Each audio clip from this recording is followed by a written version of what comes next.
सुंदर गीत के इशारा बा। अरे वाह सिटी ने दे बाबू, सिटी ने दे।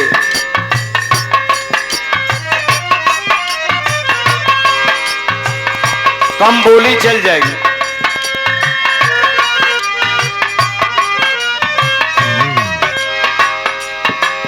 बहुत सुंदर गीत आप लोग सुना। बिन रे गवनवा सजनवा जिन ससुररिया, कितनी अच्छी नसीहत। वो पढ़ी लिखी औरत थी। अब आजकल सभ्यतादार, अब आजकल की लड़की बात न कहेंगे। आया जरूर हम जात है और कल जुगाहा लौटो वहां मेहरारू जाए लगे तो भोकार छोड़ कर रोवत।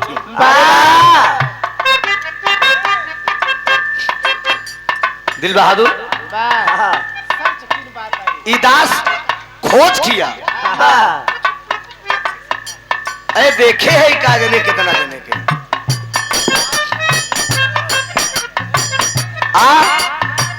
भगवान जाने जितनी बात बताऊ कौनो पंडित से हमका कमजिन समझे। अरे सही कहा था ना। एक हफ्ता प्रीति, एक हफ्ता मेहरारू रहा, एक हफ्ता। अरे वाह 7-8 दिन और करे बाद जौने दिन बुलावे आई जाती, जब पहले जब जाए लगा थी। अरे यार पहले हमार सुना।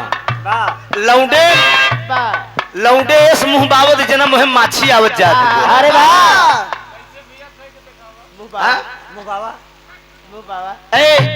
हमारे पड़ोसे में एक लड़किया के मेहरारू चली क्यों लगा रो वही।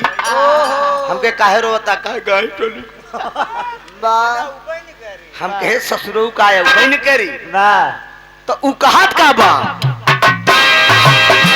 जिसने मेरे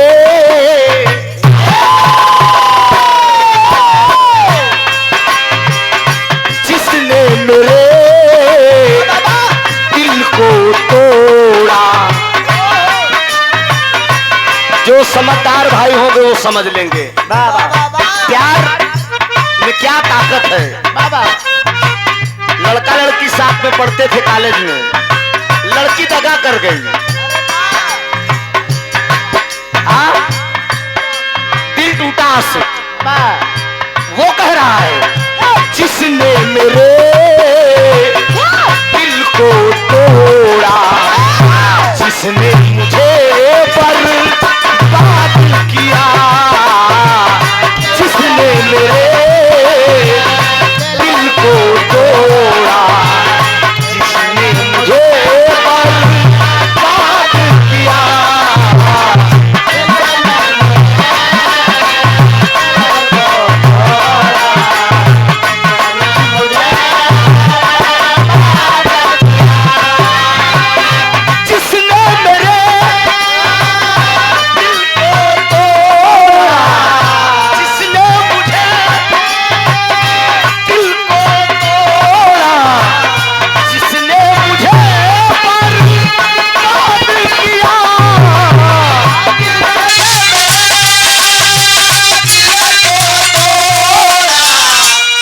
इरादतगंज से आप राजा साहब 101 रुपया का पुरस्कार।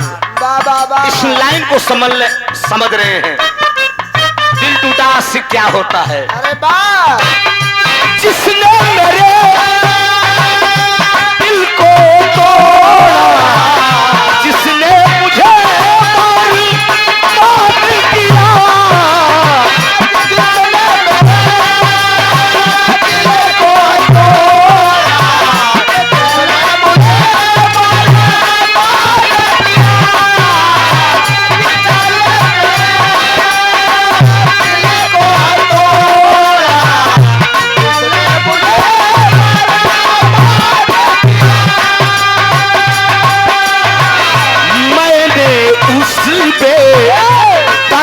सनम को मैंने उस पे दर्द सनम को मरते दम तक याद किया।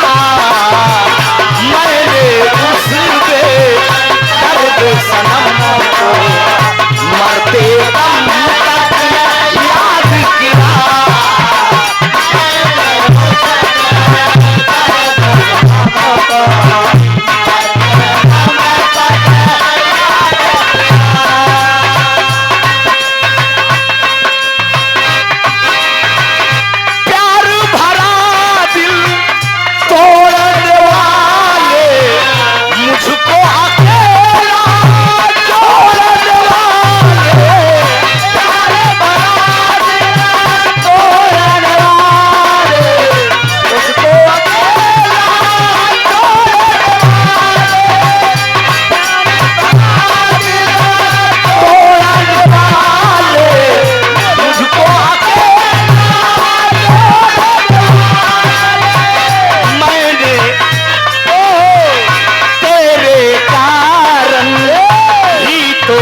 आदरणीय राजा राम यादव जी कहां से? सुजौना की धरती से 201 रुपए का पुरस्कार। बहुत बहुत प्रणाम, सब भाई का नमन, आशीर्वाद की परीक्षा है।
क्या करते थे साजना तुम मुझसे दूर रह के? क्या करते थे साजना तुम हमसे दूर रह के? क्या करते थे साजना तुम हमसे दूर रह के?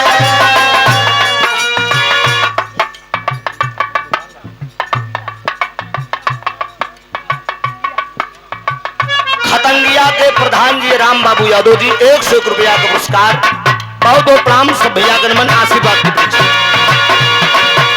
क्या करते थे साजना क्या करते थे साजना तुम मुझसे दूर रह के? हम तो जुदाई में अकेले छुप छुप रोया करते हो, छुप छुप रोया करते हो, छुप छुप रोया करते साजना तुम हमसे दूर रह के? क्या करते थे साजना तुम हमसे दूर रह के? हम तो जुदाई में अकेले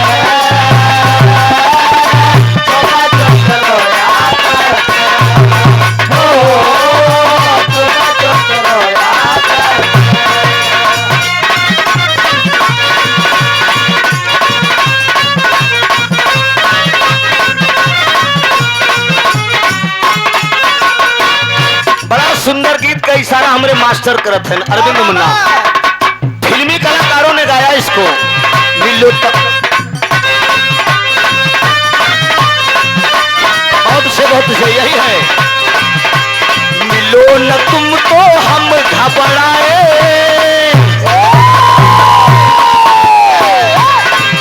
अरे मिलो न तुम तो हम घबराए, मिलो दया खुचुराए, हमें क्या हो गया है, हमें क्या हो गया है,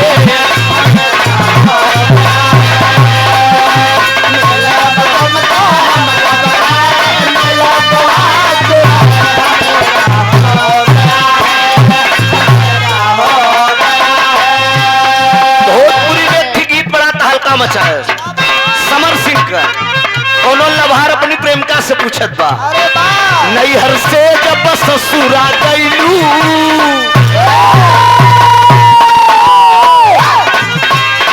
नैहर से जब ससुरा गईलू, कई बजे दिया बुतैलू, भतार संता का गईलू, भतार संता का गईलू।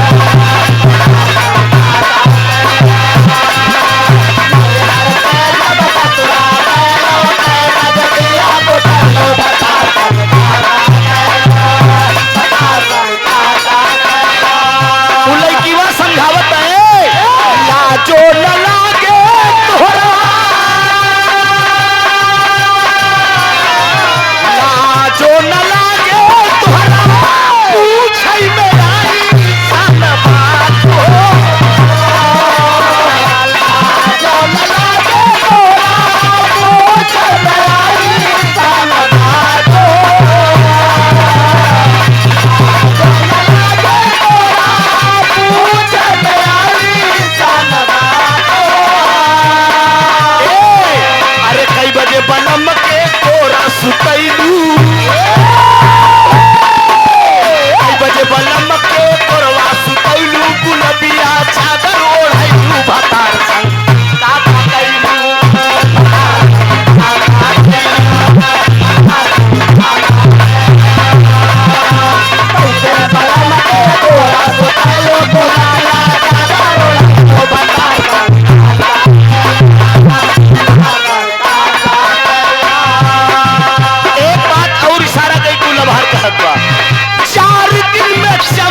इशारा कैले बा 4 दिन में चमके लागल चेहरा पे लाई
हेलो चंद्र प्रताप यादव नेता साहब, आप बसहरा से 201 रुपए का पुरस्कार। बहुत बहुत प्रणाम सब भैया। खिमन आशीर्वाद की वृक्षा है, आशीर्वाद दे हम बच्चे अपनी कला में कामयाब हों। और ये बड़ा अनमोल पुरस्कार आया है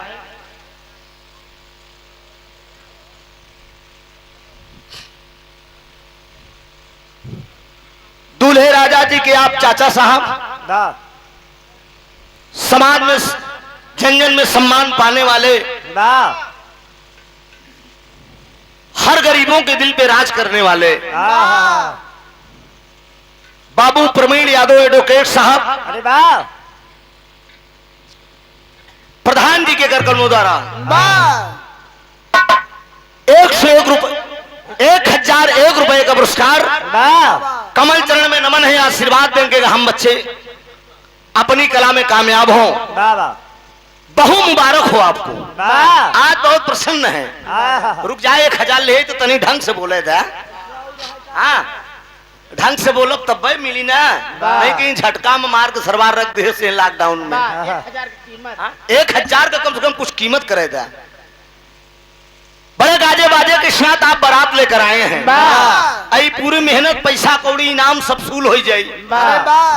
कहीं से घूम टहर के उबा, नए जमाने का पतो, नए जमाने के बहुरिया, 1 लोटा पानी 1 कप चाय बना के अगर दे देगी तो आज का सब मेहनत सूल बा। 1001 रुपए देकर आपने सम्मान किया, बहुत बहुत प्रणाम हो। परिवार आपसे हरा भरा रहे, एक जोरदार ताली बजा दीजिए। महफिल में दूल्हे राजा जी आ चुके हैं। क्या बात है, आज जिनके द्वारा हम लोग आए हैं, वाह राजा के पता नहीं तो पूरी बरतिये सुनी लागत है। अरे वाह हाँ, महफिल में राजा साहब विराजमान होंगे, जेकरे पीछे सब लोग आई है। बारात बाराती के राजा दूल्हे राजा। हाँ, मौके का इंतजार भी था, दूल्हे राजा जी को आना भी जरूरी था। चूंकि दूल्हे राजा अगर आ गए हैं तो मेरा दावा है कि सारे नात रिश्तेदार भी आ चुके होंगे, अरे वाह परिवार पूरा आ गया होगा। मामा फूफा मौसिया वाह जीजा हरन सबको धीरे धीरे पता लागी आइन गई ही, तो बड़ा अच्छा मौका है। और ये दूल्हे के बुआ के लड़के साहब आप सुशील यादव जी, समाजवादी पार्टी के आप नेता हैं। वाह कोतवाल यादव जी आयकर सुशीलो नाम बा, दोनों नाम बाबा उर्फ कोतवाल यादव जी। समाजवादी पार्टी के आप बड़े जुझारू नेता हैं। मैं आप लोगों को बता देना चाहता हूं कि समाजवादी पार्टी के एक छोटा सा मैं भी सिपाही हूं। सरकार थी माननीय अखिलेश जी, उत्तर प्रदेश के पूर्व सीएम अखिलेश यादव जी की जब सरकार थी तो मैं समाजवादी पार्टी का सांस्कृतिक प्रकोष्ठ का संगीत विभाग का जिलाध्यक्ष था। इस समय में पूर्व हो गया, भाई अभयराज सागर जी बन गए हैं, प्रदेश स्तर का पद की लड़ाई लड़ रहे हैं। हो सकता है मेरे नेता का आदेश हो, जिला स्तर का पद हमने देख लिया, एक प्रदेश स्तर की लाइन लगी हुई है। उज्जवल रमन साहब मंत्री साहब के पास मेरी फाइल गई है और देखा जाएगा जैसा मेरे नेता का आदेश होगा। 1001 रुपए का पुरस्कार आपने देकर सम्मान किया, बहुत बहुत प्रणाम। मंदिर जिंदगी शुक्रगुजार, आशीर्वाद की परीक्षा है, आशीर्वाद दे हम बच्चे अपनी कला में कामयाब हों। एक बिरहा बहुत समाजवादी की, अरे वाह क्या बात है मित्रों, आज हर समाज की आवाज है। मैं दावे के साथ कह रहा हूं, आज इस महफिल के बादशाह दूल्हे राजा जी संदीप यादव जी, राजा साहब की तरफ से 1001 रुपए का पुरस्कार आए हैं। जोरदार ताली बजाकर आप लोग सम्मान करिए। दूल्हे राजा जी के भगवान करे जोड़ी मुबारक हो। आज से देसी कहावत कही बा दूल्हे राजा जी, गौर से हमार बात समझा। भूल जाए पुरनिया लोग कहे कि भूल जाई भाव भजन, भूल जाई कजरी, 3 चीज याद आई, नून तेल लकड़ी। अबे तक अपने मन को छुट्टा चढ़ता रहा, अब बंधन में बंधा थे आस। बिना मेहरारू के आदेश के कहीं जाए ना भाई, हम लोग आदेश ले थे बिरहा गावे के बाद कैसे बा प्रीति जी से बिरहा गावे जाना, हाँ जाना है तो आदेश से समझा। मित्रों, चाहे कोई भी समाज के लोग हो, कहीं के भी इंसान हो, लेकिन मैं दावे के साथ कह रहा हूं, आज उत्तर प्रदेश नहीं पूरे भारत की आवाज है। हर गरीब परेशान है, किसान अलग परेशान है, मजदूर अलग परेशान है। मैं दावे के साथ कहता हूं कि हमारे पटेल भाई हैं, पटेल भाई हैं। मैं किसी व्यक्ति विशेष जात पर ठेस नहीं मारना चाहता हूं, लेकिन पटेल भाई हमारे खेती करने में माहिर होते हैं। आप पटेल हैं, खेती करने में ये लोग माहिर होते हैं। लेकिन आज इन लोगों की आत्मा से पूछिए, इन लोगों की आत्मा से पूछिए, 120 रुपया कैरेट बिक रहा है, चाहे गोभी चाहे लौकी चाहे टमाटर, औकात दर पे आएगी बा। ऐसा कभी किसी सरकार में आपने देखा था? लेकिन हाँ, मैं दावे के साथ कहूंगा, जब माननीय अखिलेश यादव की सरकार थी, ये मत समझना कि त्रिभुवन यादव यादव है तो समाजवादी पार्टी की बात कर रहा है। सारे समाज के लोगों त्रिभुवननाथ यादव एंड पार्टी की तरफ से यह संदेश भेजा जा रहा है, उत्तर प्रदेश की दिशाएं और दशा अगर बदलना हो, आने वाला 2022 में उत्तर प्रदेश का सीएम अखिलेश यादव को बनाना जरूरी है। ये सारे समाज की आवाज है, एक लाइन दी गई है।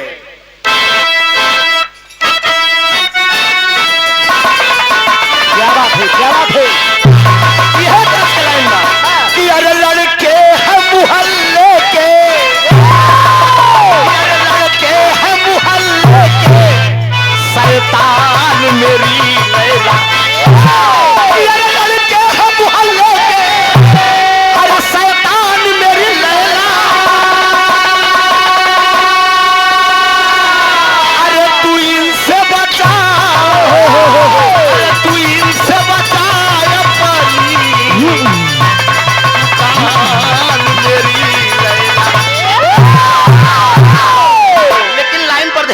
लीजिएगा आप लोग। पैसा ले लो। किथा पे? सरकार बनने पे। रमाकांत यादव जी, वाह क्या बात है।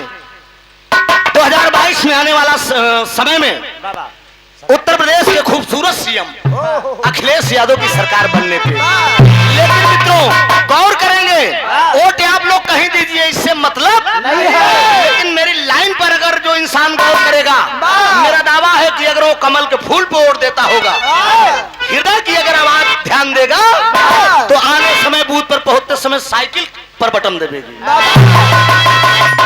ठाकुर साहब ध्यान दीजिएगा, खास तौर से आप लोगों के लिए कहना है कि अरे समाजवादी, कि अरे समाजवादी पार्टी की पहचान है।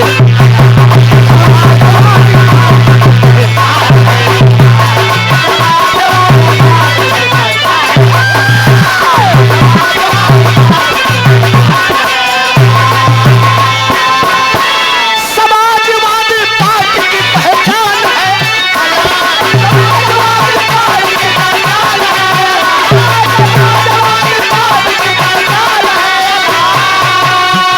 नेता मुलायम सिंह जी की शान है अलग। नेता मुलायम सिंह जी की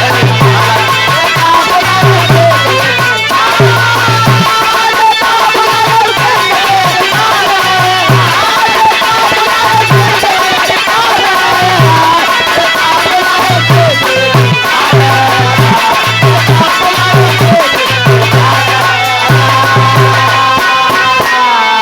मेरा ये गीत गाने का मतलब क्यों है? समाजवादी पार्टी की पहचान है अलग।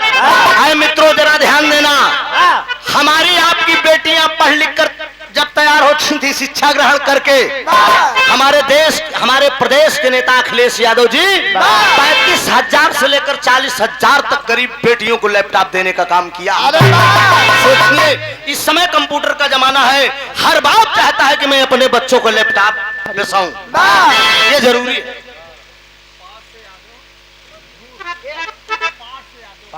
पार्स यादव घूरपुर से, कोतवाल के भाई दूल्हे राजा जी के भतीजा साहब, इस लाइन को समझ के, अच्छा प्रधान जी के भतीजा, हमारे प्रधान जी के भतीजा साहब कोतवाल यादव जी घूरपुर जसना से, पार्स यादव जी आप हमारे प्रधान जी प्रवीण यादव जी के आप भतीजा हैं। इस लाइन पर दे रहे हैं कि समाजवादी पार्टी की पहचान है अलग। सोचिए सर, बोलिए। कोतवाल जी के भाई साहब 1,001 रुपए का पुरस्कार इस लाइन पे आपने दिया है। मंदिर जिंदगी शुक्र गुजार है। जरा गौर करेंगे, लैपटॉप आज हर बच्चों की जरूरत पड़ गई है। मेरे भी बच्चे हैं, मेरे भी बच्चे बार बार कहते हैं कि पापा लैपटॉप में सही है। मैं वो दिन याद करता हूं कि आज अखिलेश की सरकार होती तो 40,000 रुपया बिरहा कमा के लैपटॉप न बेसाना। क्यों? कंप्यूटर का जमाना है, अब डायरी पे कोई चीज नहीं लिख रहा है, सब लैपटॉप का जमाना है, मोबाइल पर नोट कर रहे हैं। तो इसीलिए कहना है चोरों से नहीं मतलब, न डाकू से है नाता। चोरों से नहीं मतलब, न डाकू से है नाता। चोरों से नहीं मतलब, न डाकू से है नाता।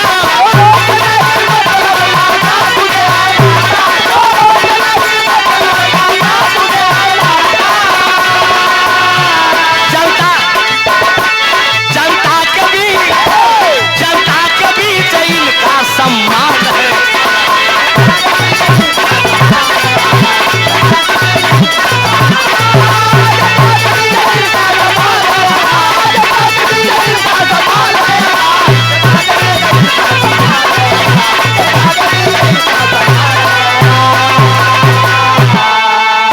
सोचिए नौजवानों, एक और ऊंची बात आप लोगों को मैं बता के जाऊंगा। मेरे नेता का यह संदेश है कि आप लोग गीत संगीत के माध्यम से समाज में बताइए कि मेरी कथनी और करनी में क्या अंतर है। अरे वाह,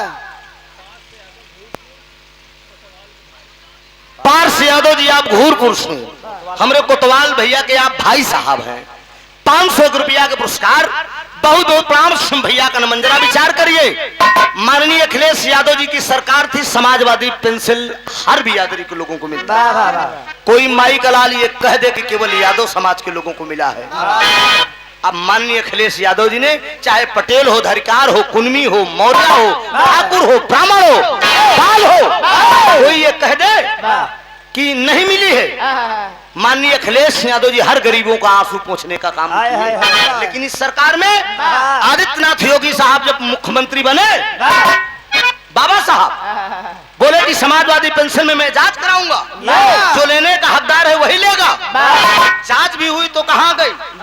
8 चौराहे 100 नंबर घूम रही है। ये किसकी देन है? बड़े शान से ये बोला जाएगा कि माननीय अखिलेश यादव जी की देन है। नाम बदलने से मित्रों काम नहीं होगा। 8 एम्बुलेंस गांव-गांव घूम रही है, किसकी देन है? अखिलेश यादव जी की देन है। छोटी बात मैं आप लोगों को बता रहा हूँ। इसके पहले हर कोटे में चीनी मिलती थी, गल्ला के साथ चीनी मिलती थी। कभी आप लोगों ने विचार किया है ये किसकी देन थी? माननीय अखिलेश यादव जी की देन थी। केंद्र सरकार से पैसा देकर प्रदेश सरकार खरीदती थी, खरीद के गरीबों को बंटवाने का काम करती। प्रसव पीड़ा से परेशान मेरी माताएं बहनें सरकारी हॉस्पिटल में जाती थी, बच्चा पैदा होता था, निकलने के बाद 1300 रुपया माननीय अखिलेश यादव जी सठौरा खाने के लिए देते थे। छोटी छोटी योजना कौन बताएगा? कौन बताएगा? सोचिए आप लोग।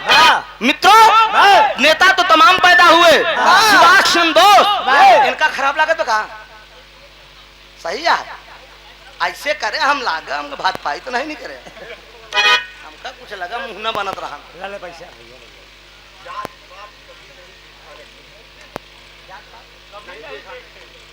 जात पात कभी नहीं देखे, ये बात आप महोदय जी की तरफ से सही है। अखिलेश यादव जी का सोचिए आज क्या दशा है।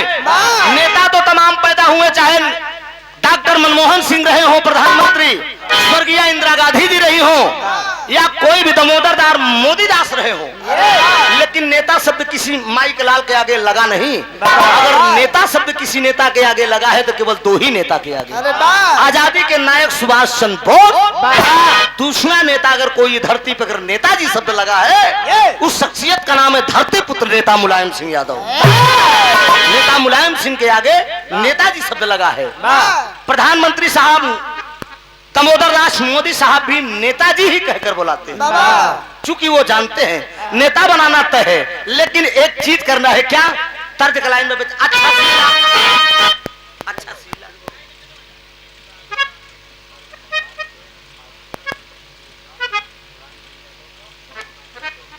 बहुत जौनपुर के, आजमगढ़ के आदरणीय रमाकांत यादव जी और माननीय धरती पुत्र नेता मुलायम सिंह यादव जी हर समाज को आगे बढ़ाने का काम किए। इशारा है, क्या इशारा है? यह लाइन का, अरे अच्छा सीला दिया तूने मेरे प्यार का, अच्छा सीला दिया तूने मेरे प्यार का, प्यार में ही लूट लिया घर यार का। सोचा और छोटी योजना जान लो, वोट दो या ना दो, लेकिन आज मैं बता के जाऊंगा पूरी योजना। इसके पैसे माननीय अखिलेश जी घोषणा किए थे, मेरी सरकार बनती है तो हर नौजवानों को हाथ में स्मार्टफोन होगा। एक स्मार्टफोन का कीमत कम से कम 35 से 40 हजार थी, लेकिन उससे बड़ा भी झांसा आया। क्या? उससे बड़ा भी झांसा आया। प्रधानमंत्री साहब बोले कि हर गरीबों के खाते में 15-15 लाख रुपया जाएगा। किसी को मेहरारू बहक गए, मेहरारू बहक गए, 15 लाख पाओ मोदी पूरी गरीबी दूर कर दे। तो इसीलिए कहना है अब जिन बड़े चक्कर में, अरे अब की भगाना है चोर चाई को, अब की भगाना है चोर चाई को, अरे सीएम बनाना है अखिलेश भाई को, अब की भगाना है चोर चाई को, अरे सीएम बनाना है अखिलेश भाई को।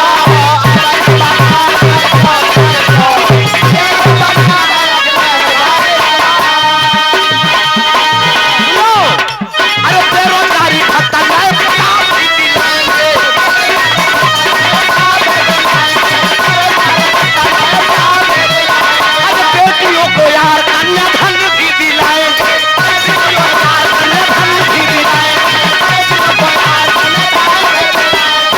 अब की भगाना है चोर चाई को, अरे 22 में भगाना है चोर चाई को, अरे सीएम बनाना है विनोद भाई को, अब की भगाना है चोर चाई को, अरे सीएम बनाना है विनोद भाई को, सीएम बनाना है विनोद भाई को। मित्रों, मैं दावे के साथ ये कहता हूं कि मैं पक्का समाजवादी, पक्का कट्टर गायक हूं। इसलिए विरोधी पार्टी का अगर कोई सुनने वाला होगा तो करे छाती पे खोदो जरूर, इसलिए कि मैं अपने नेता की करनी इतनी बता दूंगा उससे बर्दाश्त नहीं होगा। अरे वाह! सुनने में बहुत बड़ा करेजा होगा, वही सुन पाएगा। गौर करेंगे मित्रों, आगरा, लखनऊ से लेकर आगरा तक के अगर जो भाई सफर किए होंगे, उस रोड पर अगर जो भाई सफर किए होंगे, आज तक उत्तर प्रदेश में ऐसी कोई सड़क नहीं बनी है जैसा अखिलेश यादव जी ने बनवाया है। मैं भी उस रोड पे सफर किया हूँ। गाजियाबाद मेरा कार्यक्रम था, सुषमा सरगम जी भदोही की ना, गाजियाबाद में कार्यक्रम था। बाई रोड में अपनी स्कॉर्पियो से गया था और देखा तो मैंने कहा वाह क्या बात है, अखिलेश यादव जी ने क्या रोड बनाया है, आने वाला समय क्या कह रहा है। खोजत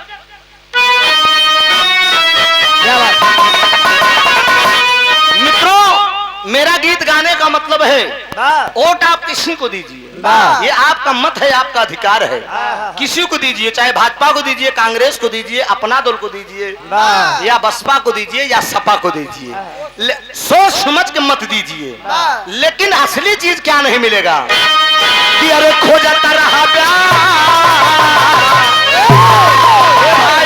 खोजता रहा प्यार, सन नेता ना पैसा, खोजता रहा प्यार, सन नेता ना पैसा।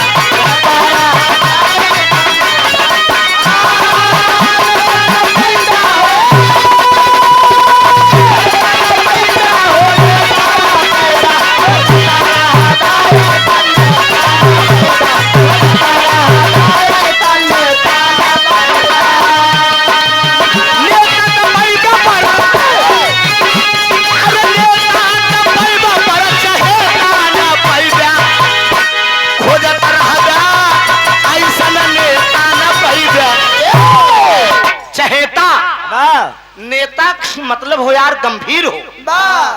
कभी आप लोग कोई माइक ला लिए बता दे कि अखिलेश यादव जी के शरीर में गुस्सा आया हो। सरकारी आवास में अखिलेश जी रहते थे, आदित्यनाथ योगी साहब जांच करवा के निकलवा दिए, लेकिन माननीय अखिलेश के अंदर कभी गुस्सा नहीं आया, कभी बदले की भावने की बात नहीं की। लेकिन योगी बाबा से भी मीडिया वाले पूछते हैं तो बात बात में उनके गुस्सा आ जाता है। राजा का मतलब यह है कि कभी क्रोध में राजा को नहीं आना चाहिए, जो भी बात है बड़ी सरलता से जवाब आप दीजिए। तो इसीलिए कहना हुआ कि नेता तो पैबा पर चहेता न पैबा, जो गरीबों का दुख दर्द सुने। पूजनीय आप रमाकांत यादव जी गरीबों के रहनुमा हैं, आप समाज को आगे बढ़ाने का काम करते हैं। समाजवादी पार्टी से धरती पुत्र नेता मुलायम सिंह के जमाने से आप जुड़े हैं। आप इस लाइन पे दे रहे हैं कि खोजत रहबा ऐसा नेता न पैबा। 101 रुपया बहुत बहुत प्रणाम बा। पारस भैया, कोतवाल भैया नैनी से लाइन पे 500 रुपया का पुरस्कार दे रहे हैं कि खोजत रहबा ऐसा नेता न पैबा। एक बात और, उत्तर प्रदेश भारत नहीं विदेशों में एक चीज का चर्चा है, पूरे भारत की आवाज है। हम काट से चाहे ब्राह्मण हो या ठाकुर हो, मैं किसी जात की बात नहीं कर रहा हूं। अखिलेश को कोई वोट दे या ना दे, लेकिन एक बार जुबान से हर आदमी को यही निकलता है कि हाँ यार नेता बड़ा शानदार अखिलेश यादव, वोट कोई दे या ना दे। तो जब आप ऐसे सोच रहे हो तो वोट क्यों नहीं देंगे। उत्तर प्रदेश से लेकर भारत की अगर दशा और दिशा बदलनी हो तो मित्रों समाजवादी पार्टी की सरकार बनाइए। उत्तर प्रदेश में पूरे भारत की आवाज है क्या।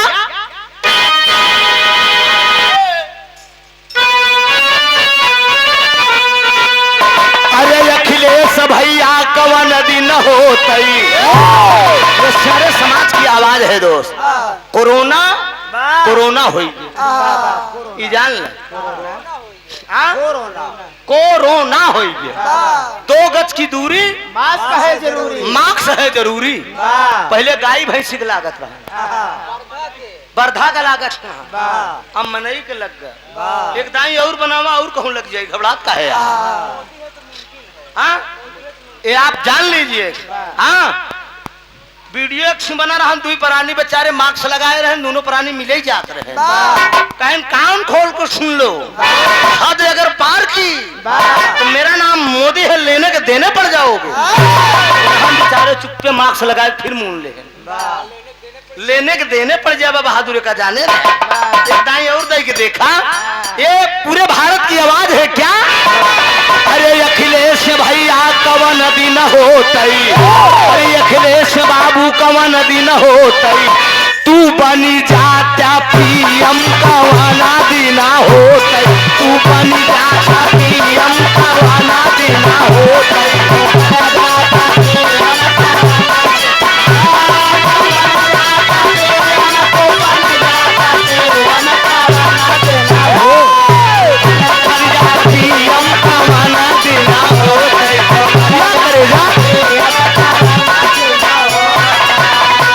अरे गरीबन का मदद की है, अरे गरीबन का मदद की है रहा, जब तू सीएम का वाला दीना हो, तू बन जाता पीएम का वाला दीना हो गई।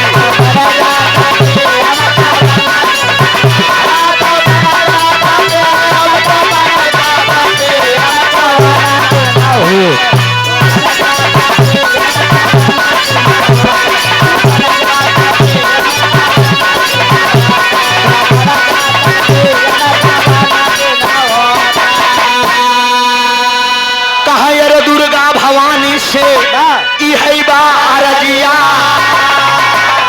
अबीरना का हमले तू सुनिला।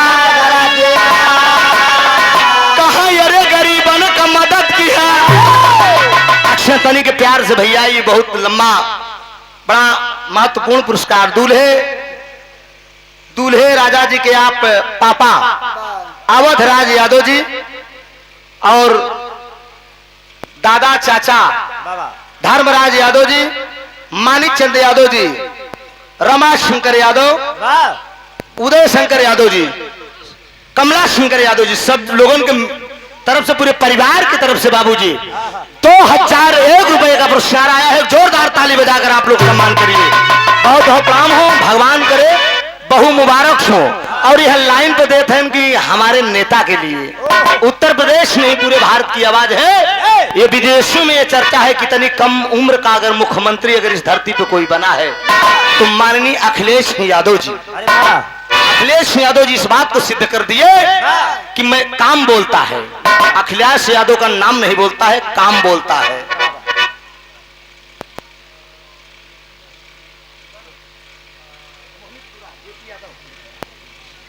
जेपी यादव जी मोहनी के पूरा से 200 रुपया का पुरस्कार। बहुत बहुत प्रणाम, सब भैया का नमन, आशीर्वाद की वृक्षा है। चंद्र प्रताप नेताजी आप बसहरा से 201 रुपया का पुरस्कार।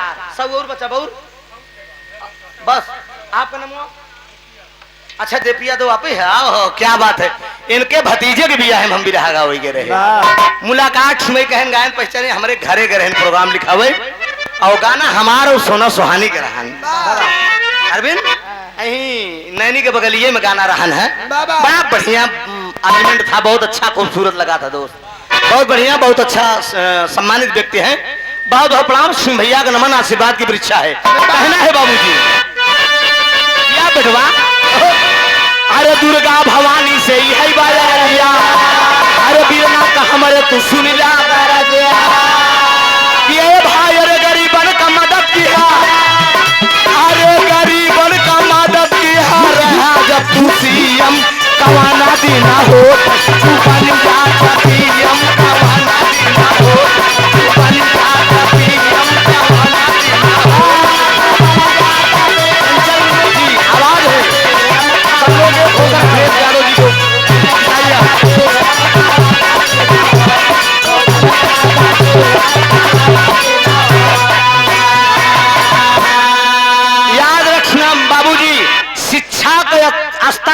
अपने देश में क्या स्थिति है।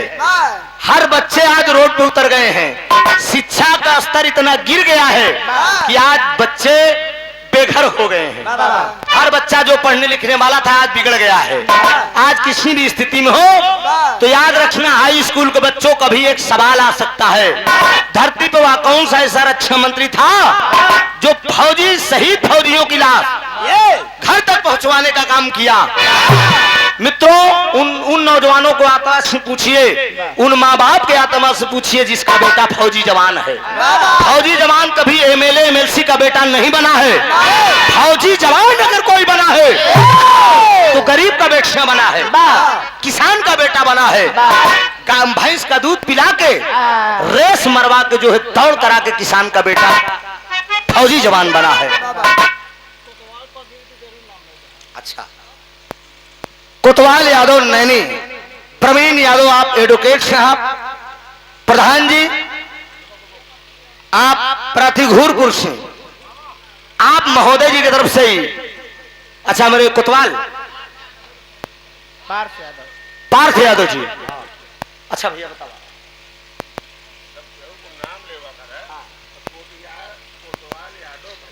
अच्छा अच्छा अच्छा, ठीक। जवान कहा हम तवन ले ले, ऐसी कौन बात है। कोतवाल यादव जी आप नैनी, भैया जी आप कोतवाल यादव भैया।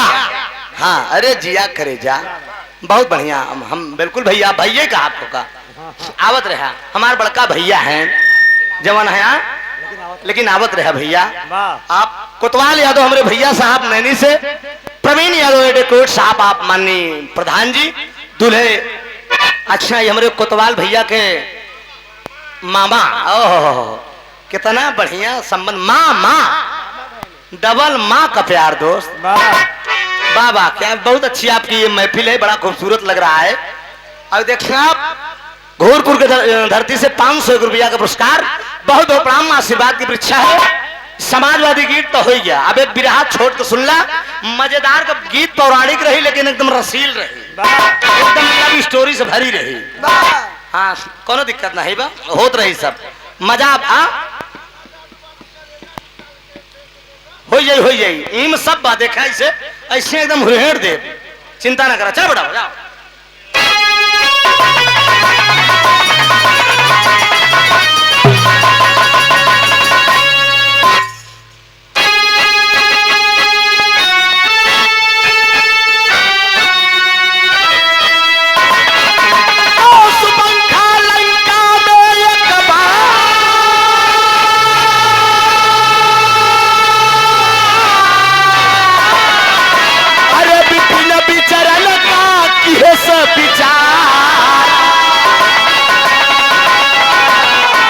कर सिंगार सोर हऊ चल भई लील गुलदा।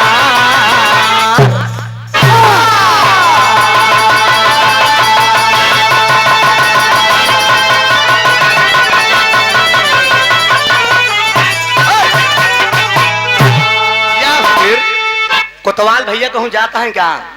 अच्छा है, कोतवाल के बिना महफिल सुनी हुई है। अच्छा हाँ, अरे वाह क्या बात है। अरे बारे भैया कोतवाल आप ही है ना। अच्छा, कितना पैसा दे दे लेकिन अब हियाँ तक नहीं आए। देखा कितना बढ़िया इंसान है। बात तेरे समझा, जवानी बड़ी अनमोल चीज होता। अब भगवान जवानी जवानी जो करे आई जात ना, एक जान लो भाई साहेब, एकदम हर चीज साला बस में हो जात है, लेकिन ये बस में नहीं हो। एका जो संहार लगे ना कि क्या बताई कि एका जो संभाल लगे जवानी। कभो कभो नई नई लड़का प्रीति तो हमारा बड़ा पुरान साथी है। कभो कभो जैसे नई गायकन से बिरहा हो तो प्रीति पूर्वांचल का कोनो नई लड़की से तो उतरे के बाद पूछे थी कहा कितनी उम्र होगी आप। भगवान जाने सच्चाई मंच पे खड़ा है, सरस्वती मंच पे एक को बनावटी बात नहीं बोलते। इमाम कसम खाते है, हमसे पूछे थी कि तुहार बियाह भव की नहीं, कसम से हमसे ही पूछ बैठे थे कि बियाह तुहार भाव है कि नहीं। हम कहे मैडम आप अपना बताइए, हम वही हिसाब से सेट कर लेंगे।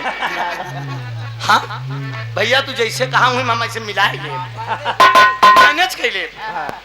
जैसे चाहत रहे एक गाना बना हमने जैसे चाहत रहे वैसे बलमुआ मोर बा लंबा पातर गोर बा। लंबा पातर गोर बा वाह बढ़िया का सुन दे अरे यार भाई साहेब अरे नाटा मन से जल्दी खियाते नहीं वाह नाटी मेहरारू नहीं नाटी मेहरारू जल्दी नहीं खियाते वाह लंबा झुक जाते वाह हम कहाँ ऐसे रह जा वाह जान ले जवानी बड़ी अनमोल चीज होत है। वाह एक बार सूपनखा जवानी में आई है वाह एकदम चरचरा जवानी में आई अपने भौजी मंदोदरी के बोला कहा ए भौजी ए भौजी ए भौजी भौजैया कहे का बात आ बिट्टी कहे भौजी ए मोर भौजौ तो उससे बढ़िया हमार दर्द के जान सकता वाह वाह अरे कहे पगलो बताऊ कहे भौजी हाँ जवानी तोहरे ऊपर आई रही हो कहे हाँ कहे भाई हमारे ऊपर बा वाह हमार दर्द समझ ले एक लाइन तर्ज है मुन्ना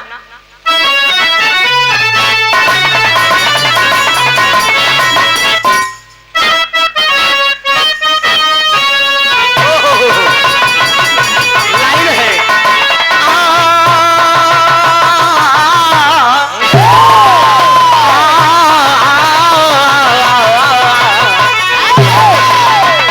तर्ज का लाइन भी किया रे अब मजा अरे अब मजा अब मजा अब मजा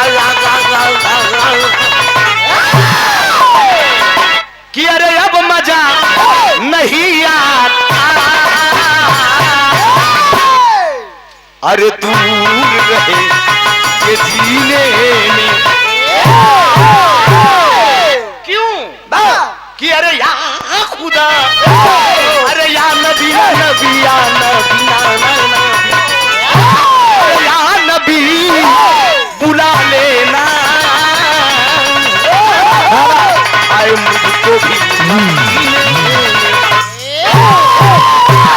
लेकिन एक लाइन बाका कि अरे पिया जिसको कि अरे पिया जिसको अरे पिया जिसको चाहे सुहागन वही है पिया जिसको चाहे सुहागन वही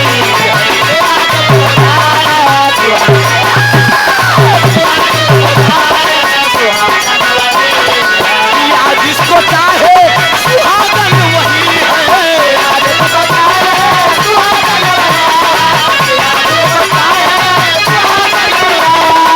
पिया जिसको चाहे अरे सुहागन वही है अरे चले जो ला ला ला अरे चले जो विरह में तो आभागन वही है चले जो विरह में तो आभागन वही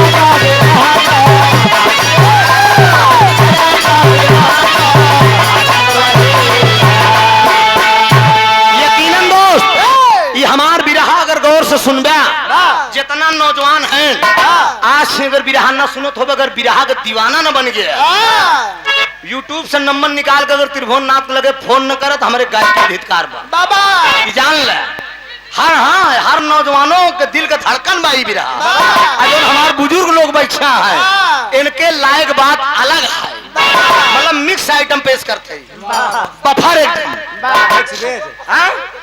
जेका जमन पसंद हो आराम से उठा उठा खाए ले जा ध्यान दे आप सब आपन आनंद ले ले दादा हरे आप सब आपन आनंद ले ले ध्यान दे लेकिन सूप नखा मंदोदरी से का कहा गया अरे छोटी सी ए मोर भौजी एक कदम ना अरे छोटी सी एक अर्ज है मेरी अरे भाभी मेरी मान लीजिए कि छोटी से एक अर्ज है मेरी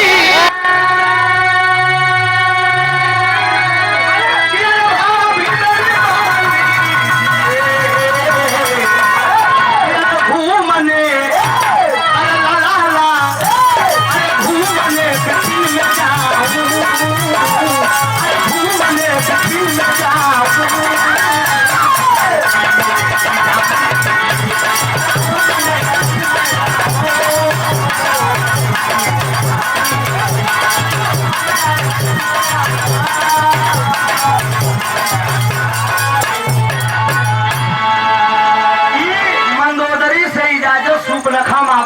लंका से बहरे घूमे जा मंदोदरी कहा का बा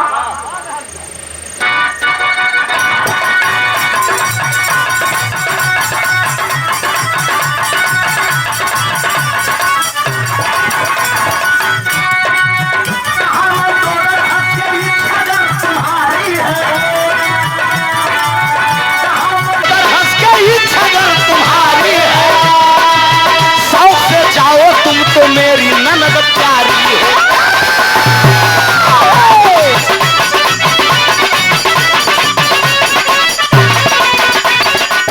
साथ मंत्री को लो अब देरी ना लगाओ तुम। साथ मंत्री को लो अब देरी ना लगाओ तुम। शाम ढलने से पहले घर को वापस आओ।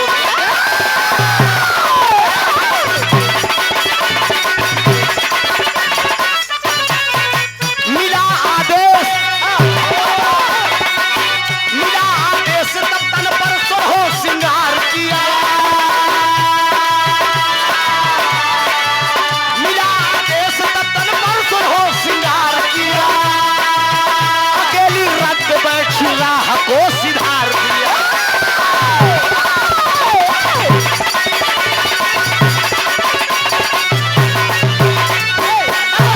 अनी बात को समझला मंदोदरी कहा कि जा अगर तोहार घूमे की इच्छा बा तो तू जा। लंका में बहरे अगर जात हूँ रथ सज गया रथ पे बैठ गया लेकिन कहा दिबे कि शाम ढले से पहले घरे आई जाऊ। हाँ जवानी में बाटू देखू कहूँ अंड बंड काम ना करू काहे नहीं भौजी कहूँ अंड बंड हम ना करब।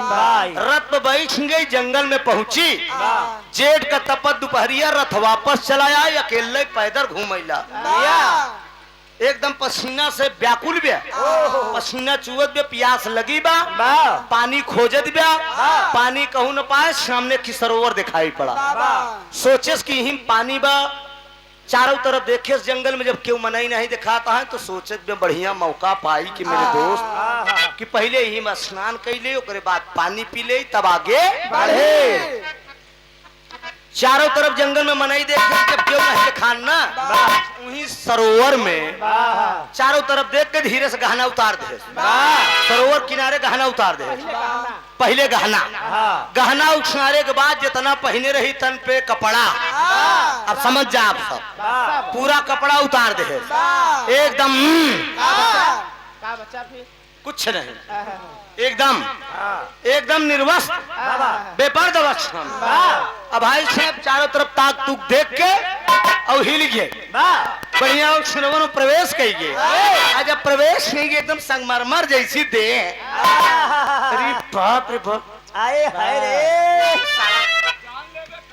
तो साला गोर गोर बदन भाई साहब पनिया अगर ऐसे जब डाले ना तो ऐसे सटक जाए। भगवान जाने पूरी वीडियो प्रस्तुति देखा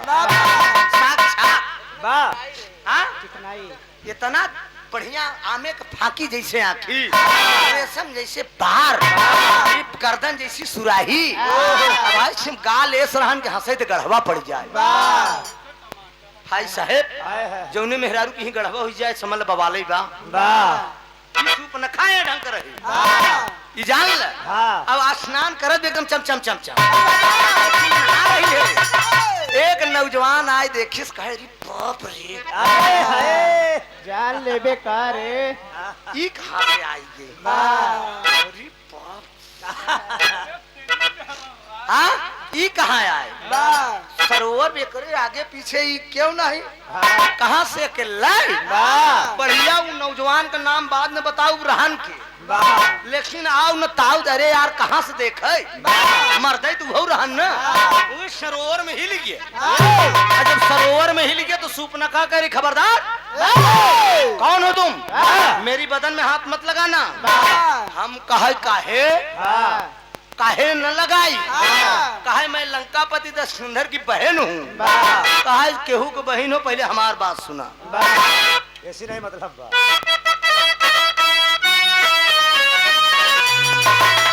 बड़ी पुरानी बा ये हमारे गुरुजी हैदर अली उस्ताद गावत रहने का अमर अकबर अंथली से शिरडी वाले साईं बाबा, लेकिन ओरिजिनल से हमारा डुप्लीकेट कम नहीं पाए।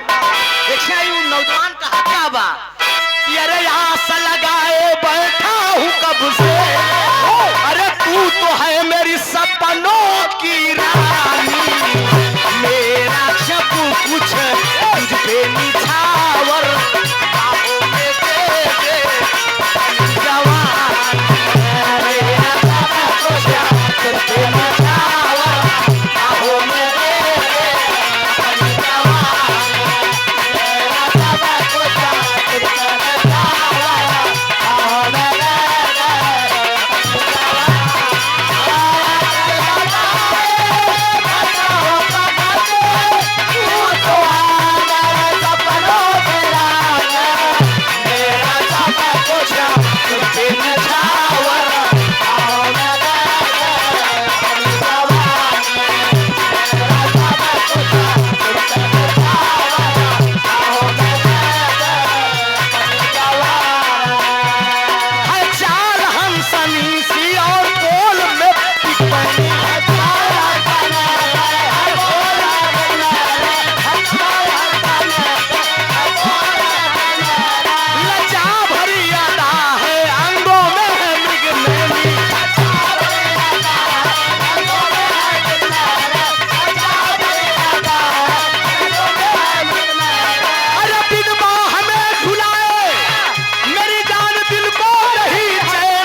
दिन में हुई रैन है, अरे प्यार से अपनी तू पायल बजा दे, प्यार से अपनी तू पायल बजा दे, और चुनरिया में फूला लगा दे,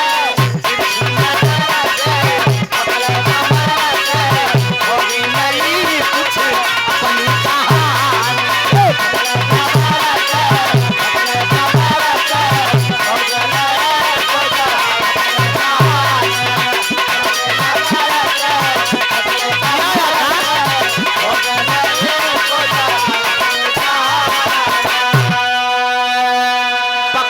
सरोवर में नौजवान बढ़िया दाब के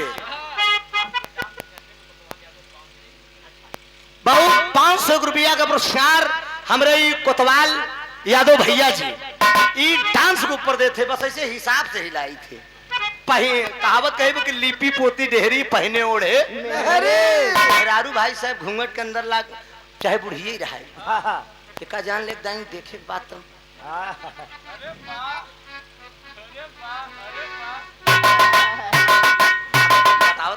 बुढ़ी वो अगर काट ले 500 रुपया का पुरस्कार बहुत बहुत प्रणाम। सिंह भैया का नंबर गाना पर ध्यान दे आपका। ए भाई सरोवर में प्रवेश नहीं किया बढ़िया पकड़ पाए से एकदम रुका यार, जवान लड़की पाए से थाम ले का खबरदार मेरी बदन में अगर हाथ लगाया तो कहा सुना वही करत काब की बरबस करई चरौरी लेकिन ना माना बेईना कोरी चुदरिया दागी करके अब छोड़ दिए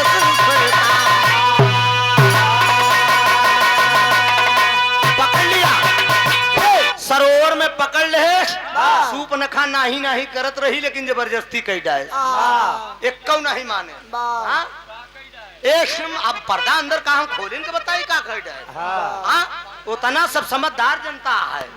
अरे यार इस करो भरभंड कराई देवे तू मेरे दोस्त एकदम समझा सब कुछ हो गया बाबूजी सूप नखा मना करते रही लेकिन माना और नौजवान का नाम का रहा विद्युत जीवा पतालपुर का राजा रहा लंकापति दस्कंधर के बहन मजिस्ट्रेट कही दे एक जान ले हाँ अरे वो पर्दा अंदर बात तू ना जानबे यार तू कब करे हो तब जानबे ध्यान दा पकड़ लिया बाबूजी तो कमीना चूदर दागी कर गया अरे कमीना ओ कमीना चूदर दागी कर गया अरे तभी से बिपिन मैदानी अगन बदन में जागीर हो कमीना चूदर दागी कर गया, वाह। पकड़ ले हाँ। जबरदस्ती कही गया, अब बलात्कार करे, बलात्कार कह के छोड़ दे, और जब छोड़ दे वाह। लंका आए, जब लंका आए शिव कुमार तो अंड बंड धीरे धीरे हो मामिला ऊंच खाल लगई लगा, तर्ज कलाइन बा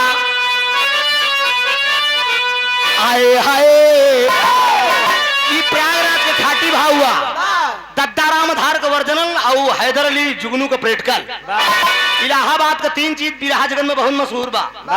कौन एक जान हैदर अली के झटका, बाबा राम कैलाश का लटका, और लाल जी लहरी का फटका।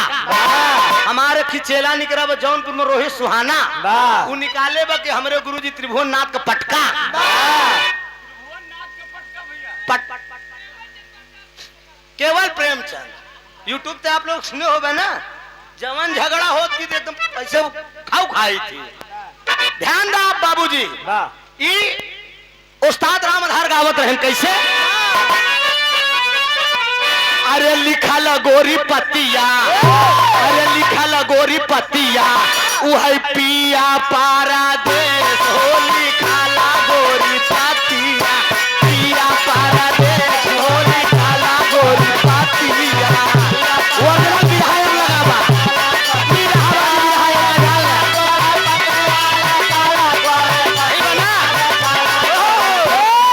पिया पारा देश हो, लिखल गोरी पतिया।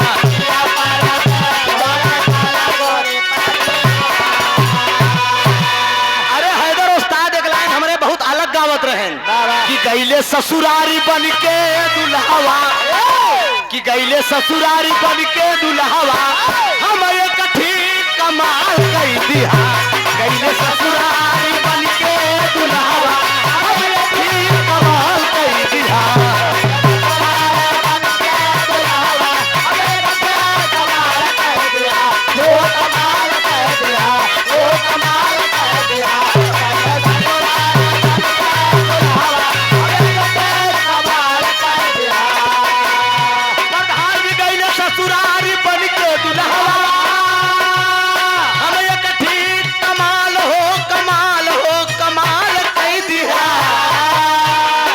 शरवाज बलावा पर चल, ननक शरवाज बलावा पर चल, हम लकी रुमाल दे दिया, शरवाज बलावा पर चल, हम लकी रुमाल दे दिया, शरवाज बलावा पर चल, रुमाल दे दिया, रुमाल दे दिया, रुमाल दे दिया।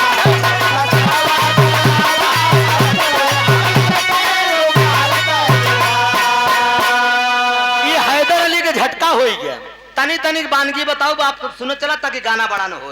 बाबा राम कैलाश में लटका, दादा कुर्ता का टोक पकड़त रहन मेरे दोस्त, बड़का भैया सुने वाले दोस्त,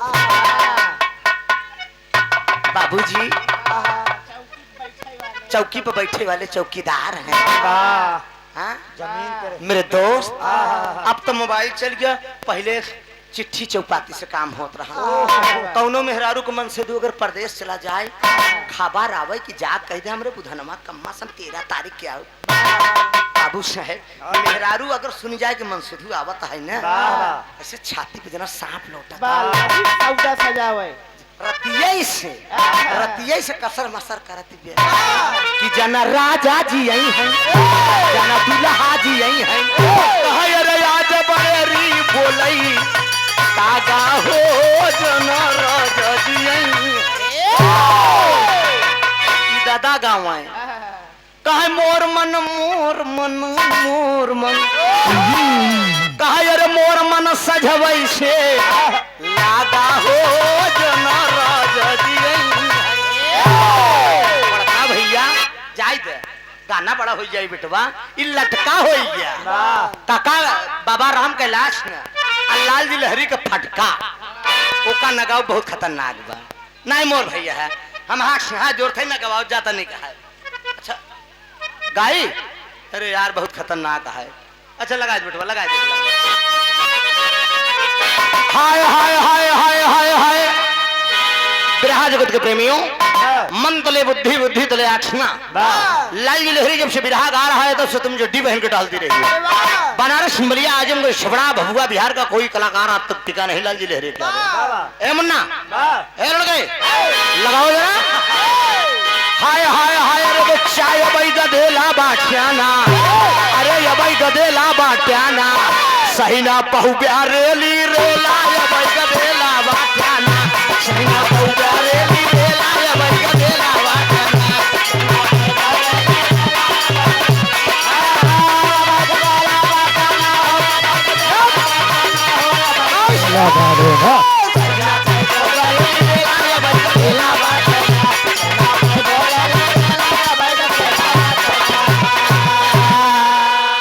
माननीय प्रधान जी के कर कमलों द्वारा ये 500 रुपया का पुरस्कार और 100 रुपया पूरी पार्टी का। जहाँ रहे आबाद रहे, लहरी की शुभकामनाएं साथ रहे। बिहार जगत के प्रेमियों, काका ऐसी बोले थी ना, काका हमारे पड़ोसी हैं, काका हमका 4-6 मंत्र ऐसा। हम एक दिन बैठे हमके काका ही बतावा, बाजे बाजे लड़की बड़ी खर्राट मिल जाती, कहन पहले टॉप गियर लगावा कर, ओकरे बाद लो गियर लगा, लो गियर पहले, ओकरे बाद टॉप गियर, टॉप गियर के बाद जब ना माना करें तो फास्ट गियर लगावा कर। हमको एक लड़की से हमसे गाना हो गया, वो कहा अरे अबे अबे लवंडा बाटियाना, हमका कहा, हमका कहा बच्चा अरे अबे लवंडा बाटियाना, चाप पे फेंकी बे तू ही ना अंडा, अबे लवंडा बाटियाना। हम खड़ा भे, हम कहे हम कहे हमार सुनाया फिर के कहा थी, हाय हाय अरे अबे लवंडा बाटीना, अरे अबे लवंडा बाटीना, देखते डंडा हो बू ठंडा, अबे लवंडा बाटीना, देखते डंडा हो बू ठंडा, अबे लवंडा बाटीना।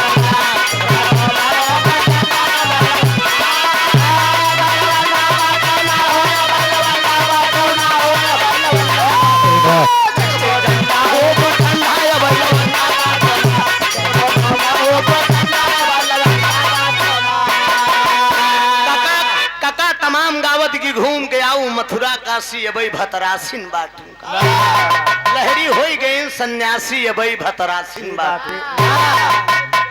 काका गावत की बहुत प्यार करते हैं, पतहिया से हम बेटवा न राखी तो राख ले। अब यही करे के बस ससुर, लेकिन गाना पे आप सबाई जा रस्ते आप ले ले वही आए हाय, अरे कहा अरे बदन पियर आएगा, अरे बदन पियर आएगा। 2017 में भोजपुरी बिग गंगा चैनल बिरहा दंगल आ रहा था दोस्त, ये इलाहाबाद जनपद से इकलौता कलाकार मैं गया था।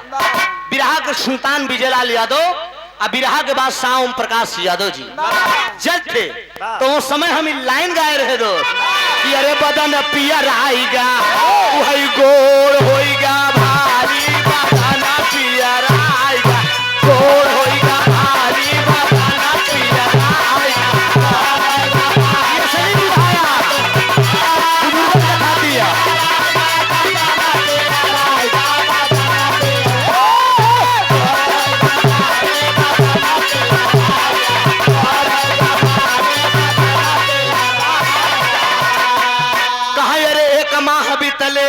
दूसर बीती तीसर चौथा पचवा गई निंगा, अरे छठे महीनवा में अरे वही गर्भ सताई, बदन पियर आएगा। धीरे धीरे 6 महीना बीत गया, अशूप नखा का मामला एकदम हर होइला। एक दिन मंदोदरी पहुंची और कहा बुलाए के अपने नदिया से कहत का बा, कहा अरे मगिया मत हो रे न पड़ला सिंहुरवा, अबीरना का अपने कटाई लियू, कहा अरे गौवा नगरिया सब अरे दे तो है गारी, बदन पियर आएगा। कहा मन सेधु को मुंह नहीं देखो, आई अंड बंड कहाँ कही डाओ, आई बतिया यही छोड़ दा। आई मंदोदरी पहुंच गए लंकापति दशकंधर के पास, आई अपने मन सेधु से मजाक कैले के गाना भी करीब है दोस्त, मजाक कह के कहा कि अंगने में तोहार दीदी पूरी पोए यहाँ, और का कहत बे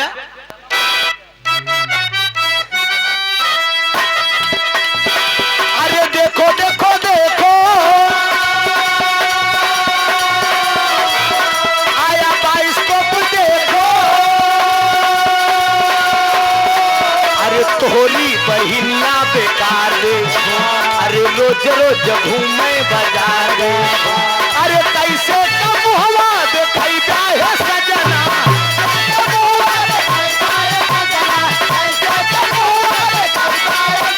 अरे कैसे कब हवा देखई जाए सजना ताना मारे ला संसार देखो देखो जमाना देखो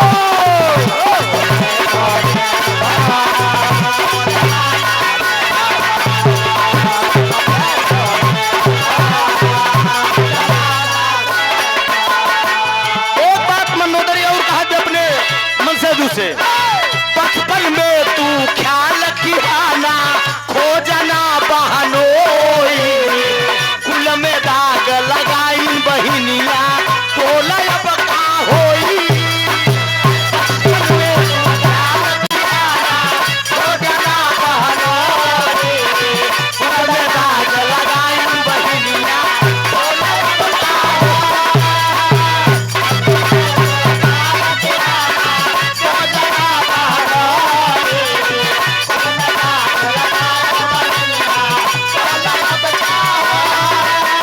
इज्जत बुंदेलिन बिगाड़ दे अरे मगिया नसहुरा दिलार दे अरे इज्जत बुंदेलिन बिगाड़ दे अरे मगिया नसहुरा दिलार दे अरे अपने मन का की न मन मानी अपने मन का की न मन मानी तो कैसे खोजलिन भातार देखो देखो जमाना देखो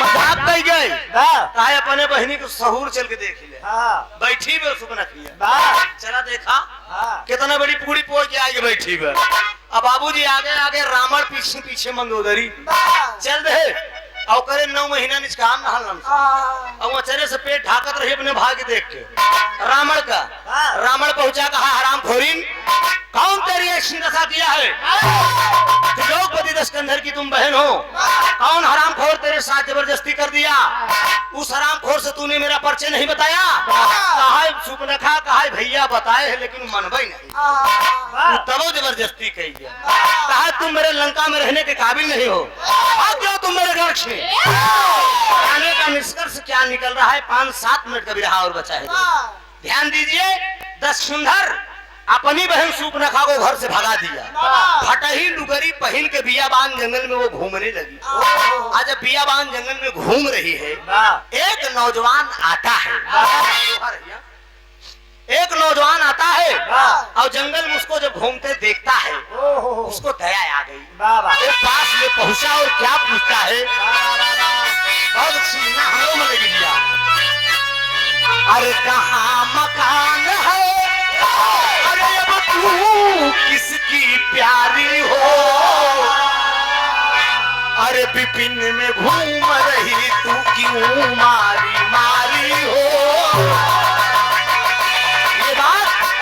जब सुपनखा सुनती है उस नौजवान के मुखार बिंदु से तो मुड़ कर देखती है बाबूजी अब मुड़ कर देखती है और कहती है क्या कहती है कि राजा रावण की बहन अरे राजा रावण की बहन अब मैं बड़ी भिखारन हूँ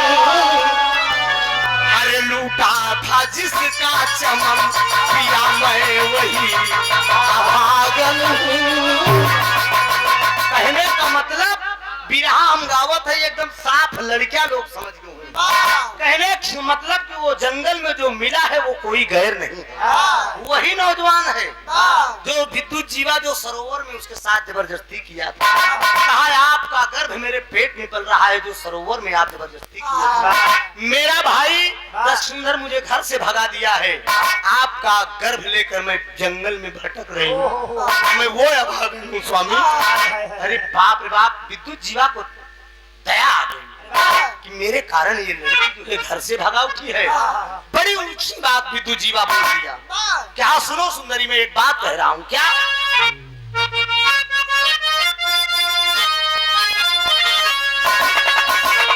कि हंसी हंस के गोरी कहे मानस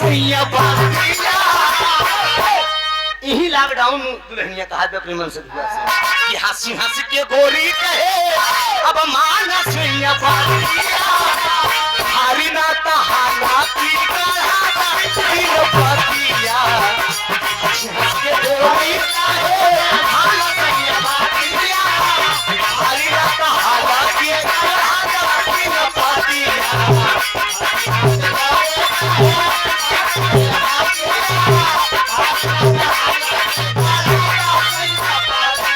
लेकिन वो विद्युत जीवा सूर्यरेखा से क्या कह रहा है?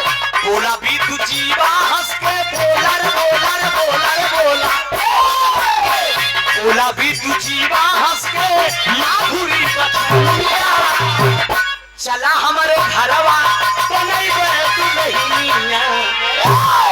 कहा सुंदरी मैं तुझे अपनी बीवी बनाऊंगा। ले गया पातालपुर का वो राजा पातालपुर का राजा था सात गंधर्व ब्याह किया सूर्पनखा से पातालपुर ले गया 9 महीना बीतने के बाद एक लड़किया पैदा हुआ। लड़किया का नाम पुराण में कार जानता लवण सुर जान सूर्पनखा के पेट से जब लड़किया पैदा हुआ लड़किया का नाम रहा लवण सुर। मेरे दोस्त लड़किया पैदा हो गया सूर्पनखा विद्युत जीवा पातालपुर में ऐश करे लागे आई लंकापति राजा रावण बैठा वे लंका में आ जाए ये अपने मन में एक दिन विचार करस लगा आई विचार करत बड़ा कचकचवा तर दिल के मिर्जापुरी चौधरी बेटवा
जब जंगल में पहुंचा तो हुआ क्या तब तो बड़ा एक शेर दिखाई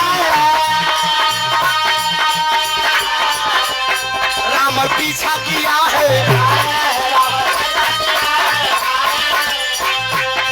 शेर बताया पूरी में विद्युत जीवा का नजर पड़ी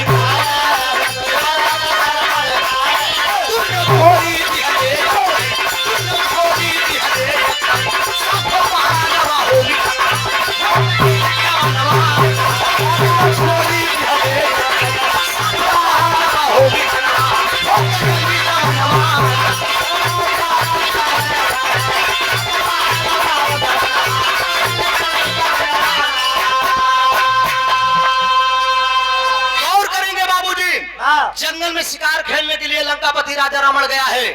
एक शेर मिल गया जंगल में शेर का पीछे कर लिया रावण आगे आगे शेर चला जा रहा है पीछे पीछे रावण चला जा रहा है। शेर उस रास्ते से गया जहाँ पे सूर्पनखा और विद्युत जीवा दोनों बैठे हैं। आगे से जब शेर गुजरा तो विद्युत जीवा दोनों धनुष बाण उठाए गए आगे आगे शेर शेर के पीछे विद्युत जीवा के पीछे लंकापति राजा रावण चला जा रहा है। दोनों जने एक साथे बहादुर दोनों जने एक साथे तीर छोड़ दे जब एक साथे बाण छोड़े तो एक बाण जाकर शेर का लग गया जब शेर गिर गया रावण भी पहुंचा और विद्युत जीवा भी पहुंचा तो होत का बा रावण कहां शिकार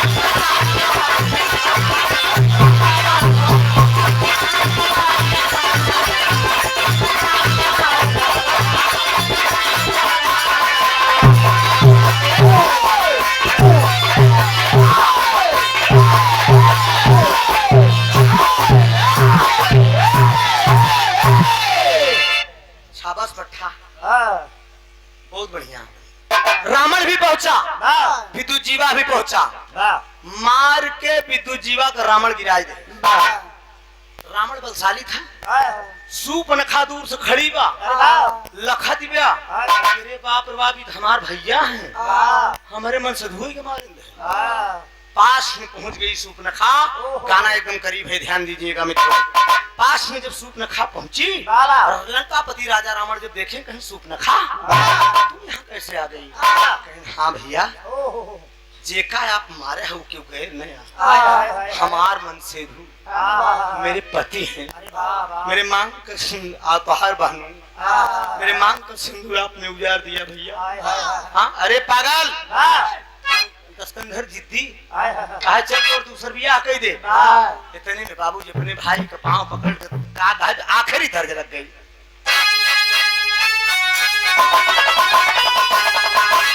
ओहो ई धुन के गाजीपुर का सम्राट बिरहा गायक, सम्राट कलाकार सिमूरत चचाई की गावत। मर के भी इंसान का किरदार मर सकता नहीं, फन अगर जिंदा है तो फनकार मर सकता है। सिमूरत गुरु गावे कैसे गावे,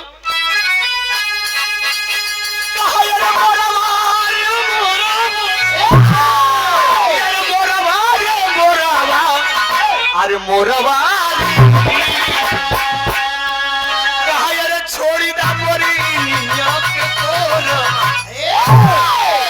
ये लाइन, लेकिन सूर्पनखा अपने भाई से क्या कह रही है, अरे वीरना हो वीरना, अरे वीरना हो वीरना, अरे वीरना हो,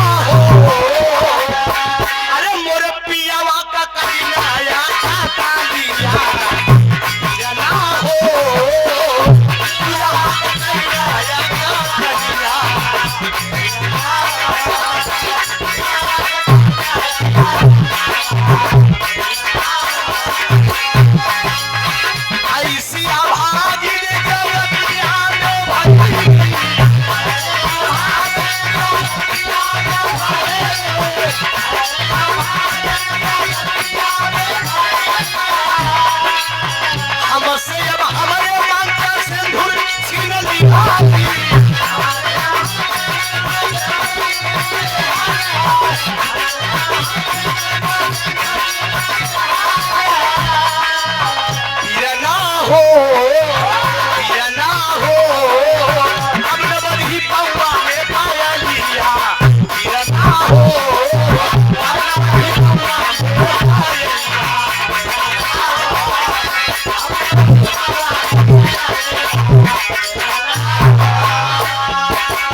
सूर्पनखा यही बात कहती है, जिसका आपने वध किया है वो कोई गैर नहीं हुए, वही मेरे पति थे।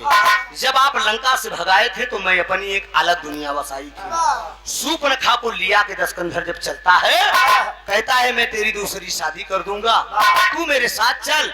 जब दस्कंधर और सूर्पनखा चलते हैं तो उसी समय सूर्पनखा एक प्रण करती है, अरे रावण तेरे कहने पे मैं लंका चल तो जरूर रही हूँ, लेकिन इतना याद कर लेना है हर नारी का एक फर्ज बनता है अपने मांग का सिंदूर का बदला ले। जिस तरह से तूने मेरे पति का वध किया है, मुझे अकेले विधवा बनाया है ना, जब तक हम लंका में रावण के ढेर न लगाए दे तब तक सूर्पनखा हमारा नाम नहीं। यही बदले की भावना बसा कर सूर्पनखा जब आती है तो आखिरी भाव लगा,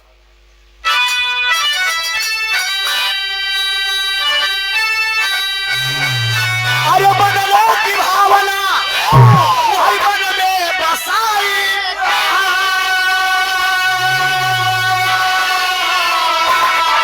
अरे कैली निवास है, अरे कैली निवास है, वही पंचवटी जाई हो निवास।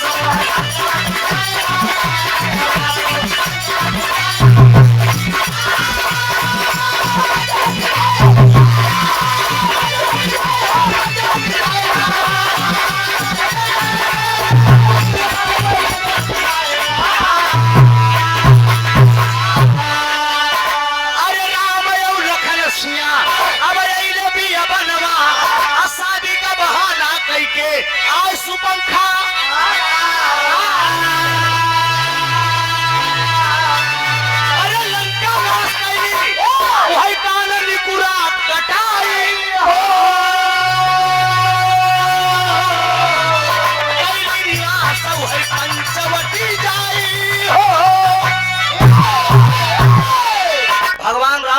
14 वर्ष का वनवास हुआ, पंचवटी में कुटी बनाकर जब रहने लगे, उसी समय सूर्पनखा सुंदर स्त्री का रूप धारण करके गई। कहा भगवान राम से कहने लगी कि तुम मुझसे शादी कर लो। अरे बाप भगवान राम इनकार किए, लक्ष्मण के पास गई।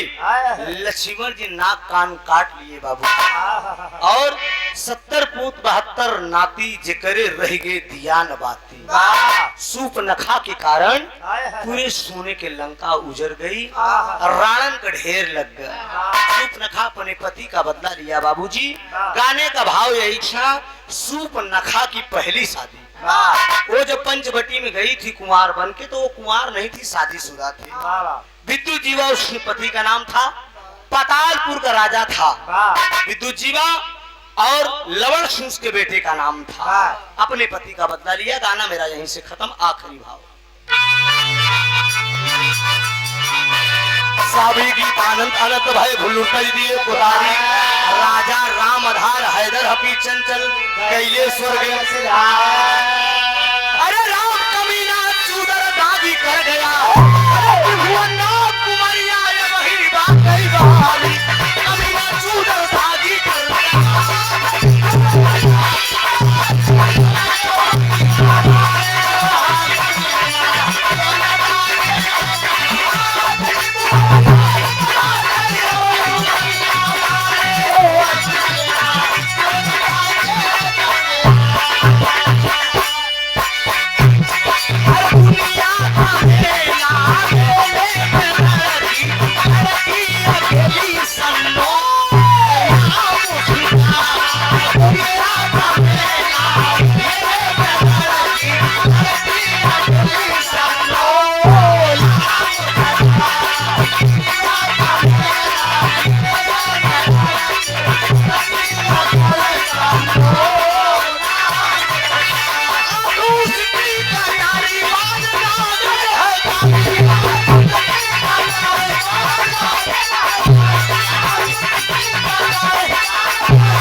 धन्यवाद, बहुत अच्छा आप लोगों ने सहयोग किया। अब उसके बाद नंबर प्रीति जी का आया, और बहुत अच्छा लगा प्रधान जी आपकी बारात में आज हम लोग शामिल हुए। बड़ी खूबसूरत महफिल है, इसी ढंग से समा बना रहे दोस्त। धन्यवाद।